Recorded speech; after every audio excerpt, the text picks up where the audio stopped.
and it works. And so far, everywhere we go, we've played gigs for the first time in different small venues everywhere, and people are coming back to see us. Do you think Maiden suited Blaze Bayley? I mean, you've always been a frontman that's there.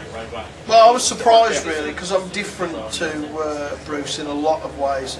So Bruce is having a stage set, running around and all of that business.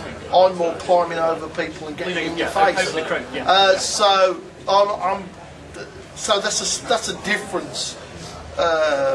So I was surprised about that, but you know, I think well, they chose me, so I wasn't going to say well no. So you know, I enjoyed the experience. It was a lot of hard work. I learnt a lot of great things, and the unusual thing is for me now is that fans from back then who haven't taken any notice of what I'm doing are now coming to see me and say, and a lot of them say, oh, we should have checked you out earlier.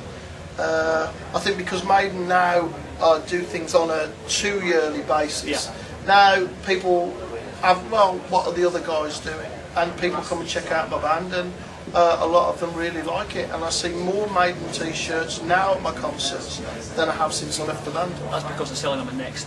Yeah, probably, yeah.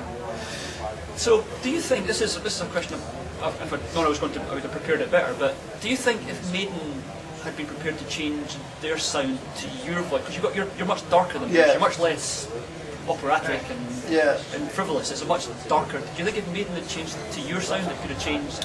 I think it would have been. I think it would have been a different story, a slightly different story. But I think, looking back now, I think it was inevitable that they would have to have a reunion because of the business, the state of the music business. There wasn't a lot of confidence in heavy metal at the time. In Spain, we were playing to 10,000 people a night, while in the UK, we were being lambasted and ignored and treated as old hat, unfashionable and cringeworthy. And it was a very, very sad state of affairs to see this heroic, giant band that had almost created a genre along, you know, with Judas Priest, and gone all around the world and become a household name, ignored and berated in their own country. Well, heavy metal got that. It was stupid. It was stupid. I'm like, I'm thinking about those journalists and thinking, why do you think your opinion is so much more important than the opinion of 70,000 people in Spain, Germany, Brazil? Why is Europe? They bought their record, they bought their ticket. You didn't. You don't have the right to say what is good or what is bad. But that still exists. So, we've got a little venue here that is, well, yesterday it was almost empty. Today there's not many more here. People just don't. I mean, it's a great lineup. It's some fantastic musicians. Yeah, and I think people are starting to become open to that now. But, you know, we'll see what happens. I think we're all victims of the World Cup this year in many ways. In that, if England had survived, then you know we would have had a certain degree of pride. But you know, that's it. It's difficult to get people out of the house into a gig. That's true. That is very, very difficult. If you don't like the head off a bat or chop a cat up, then I could never see you doing that. Then you're going to struggle. So yeah, that's difficult. But you need a hardcore grunt vocalist so you can sing and you can grunt, and then you'll be popular. We're not fashionable, man. We're heavy metal. We're a metal band. We're completely unfashionable. I've been playing the same style of music since I started, and fashion has gone round 3 times. And this time, I'm actually on the edge. I'm like, whoa! I'm like, in a little tiny way, in a cult underground way, I'm a bit fashionable. So that's funny. That's really funny. But you must pretty much get there to pick and choose what you want to do. With the strength of the I do exactly what I want to do. And that is why, wherever I want to play, I don't care what people think. If I'm in a small venue, people say, oh, you shouldn't be there, it doesn't look good. I don't give a fuck. What I care about is the fact that people can see me, and they haven't had to pay the earth to see me. And if they want to see me for the first time, they don't have to think, oh, am I going to spend 35 quid to see this guy that I'm not sure about? Or are they going to say, oh, I'm going to pay 10 quid, oh, maybe I'll get the album as well. And then suddenly, people see the music, they understand what I do, see where it comes, and then it's like, oh, okay, now I understand. I can like Iron Maiden and I can like Blabbath, and it makes sense. So, so in that way, it seems to be working out. Right, so the new album, the most recent album, is a lot of your output. It's all been heavy metal. I've got most of it thinking about it.